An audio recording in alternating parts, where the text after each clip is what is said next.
What's going on, Battlefielders? It's your boy, Lieutenant Buzz Lightyear, and I'm excited to be bringing you a Battlefield Hardline weapon review. Today, I will be reviewing the AKS-74U. This weapon is originally available for the Criminal Faction Operator class and can be purchased for $21,000. After accumulating 1,250 kills as a criminal while using the AKS, you can purchase the weapon license for a further $50,000 to use this weapon as a cop. A little bit of weapon info for you on the AKS-74U. The country of origin is Russia. The magazine capacity is 30 plus 1 in the chamber. The fire rate is 735 rounds per minute. The fire type is both full auto and semi-auto. The reload time is 2.48 seconds with a bullet chambered, or 3.3 seconds if you run the magazine completely dry.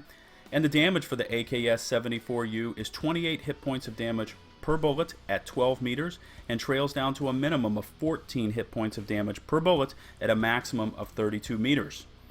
This competent carbine has been a regular piece of weaponry in the Battlefield series as far back as Battlefield 2 and was noticeably missed in BF4.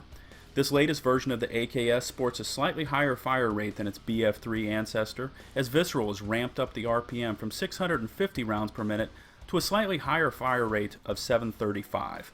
Stat-wise, the weapon has remained largely unchanged except for the minimum damage distance, but more on that later. Having just over 500 kills with the BF3 version of this gun, I can truthfully say that I did not expect that much more of this one because, stat-wise, they're almost identical. Fire rate reigns supreme in the Battlefield series, and I consistently found myself being outgunned by F2000s and M16A3s in close quarters and quickly put this weapon on the shelf. Now enter the Hardline variant of the AKS, and I have to admit, I'm pleasantly surprised at how well this weapon performs. The AKS-74U plays to my strengths on the battlefield of controlled close quarters engagements with an emphasis on medium range confrontations. I prefer a weapon with a medium rate of fire as it gives me, and my less than perfect aim, a chance to make adjustments while firing and leads to getting more lead on target. With a highly manageable 735 rounds per minute, the AKS is easily kept on target and boasts the lowest recoil of any of the operator class weapons.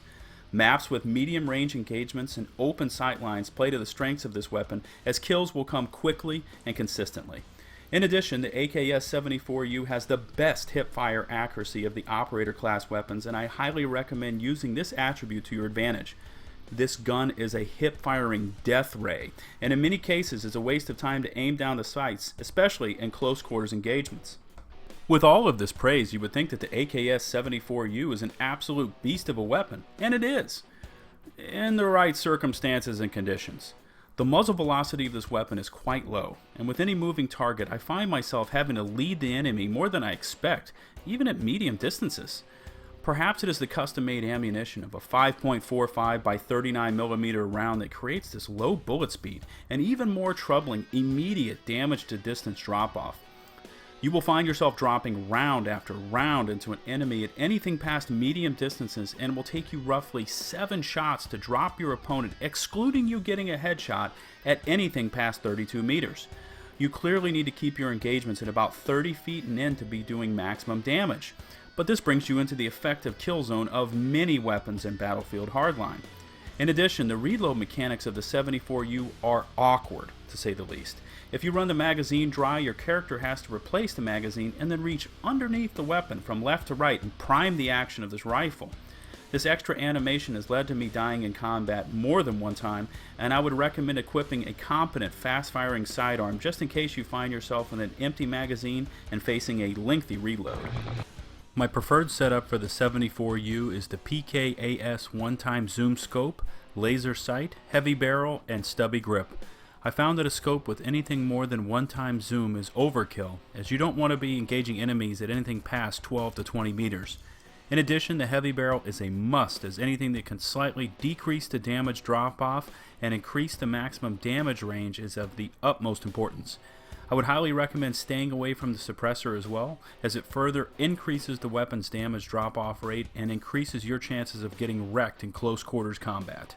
I'm going to have to give the AKS-74U a score of 3 out of 5 stars.